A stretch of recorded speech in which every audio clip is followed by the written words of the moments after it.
ومع إصراري على عودتهم بقيت بمفردي بجوار قبر والدي رحمه الله أقرأ ما حفظت من القرآن الكريم، وكان كل الفضل في ذلك يرجع إليه، فقد كان على الدوام يحثني ويشجعني على حفظ القرآن الكريم كاملا. وفجأة بينما كنت أقرأ والدموع تسيل من عيني من شدة ألم الفراق، سمعت صوتا يصدر من داخل القبر. اقتربت ولا زلت أقترب حتى جعلت أذني على القبر نفسه. أيعقل أن يكون صوت أبي؟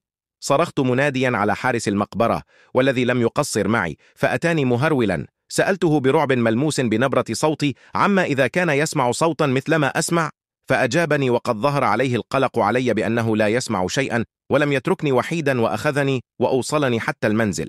كنت متيقنا بأنني سمعت صوتا من قبر والدي، صوتا كان أشبه بصوت الصراخ وكأن شخصا يستغيث.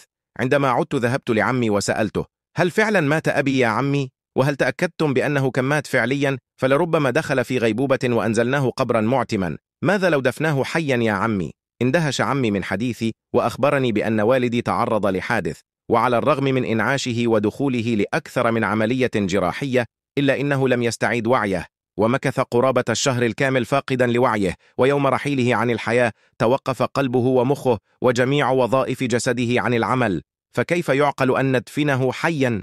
شيئا ما بداخلي يخبرني بأن أبي لا زال على قيد الحياة، وأن هذه الصرخات صرخات استغاثة منه. لذا باليوم التالي ذهبت للمقبرة ومكثت هناك أقرأ القرآن وأدعو له الله سبحانه وتعالى أن يرحمه ويغفر له حتى حل الظلام. ولم أنتبه لذلك، انتبهت حينما سمعت نفس الصرخات، فاقتربت من مصدر الصوت ولا زلت أقترب حتى فوجئت بأن الصوت مصدره المقبرة التي بجوار قبر والدي. حاولت أن أقرأ المكتوب على القبر ولمن، ففوجئت باسم محذوف بطريقة عجيبة. هرعت لحارس المقبرة وأعطيته وصف المقبرة وطريقة حذف الاسم المكتوب عليها. سألته لمن تعود ومتى دفن صاحبها. اعترفت له عن مدى صعوبة الأصوات التي سمعتها على يومين متتاليين من هذه المقبرة المريبة، وكانت إجابة حارس المقابر كالصاعقة التي حلت بقلبي. لقد أخبرني قائلا: يا بني، ألم أحذرك من البقاء وحيدا بالمقابر ولا سيما عند حلول الظلام؟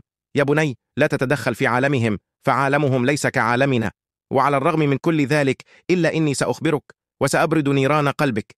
هذه المقبرة تعود لسيدة عجوز، وقد كانت في محياها ساحرة مشعوذة لا تجيد شيئا بحياتها إلا الأذى والضرر والتعامل مع خدام الجن الأشرار.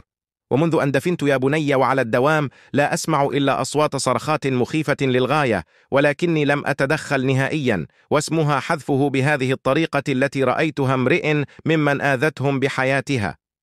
رحلت عن المقابر ولم أعد إليها من حينها، والأغرب من كل ذلك أن أصوات العجوز لا تزال تلاحقني بين الحين والآخر حتى يومنا هذا.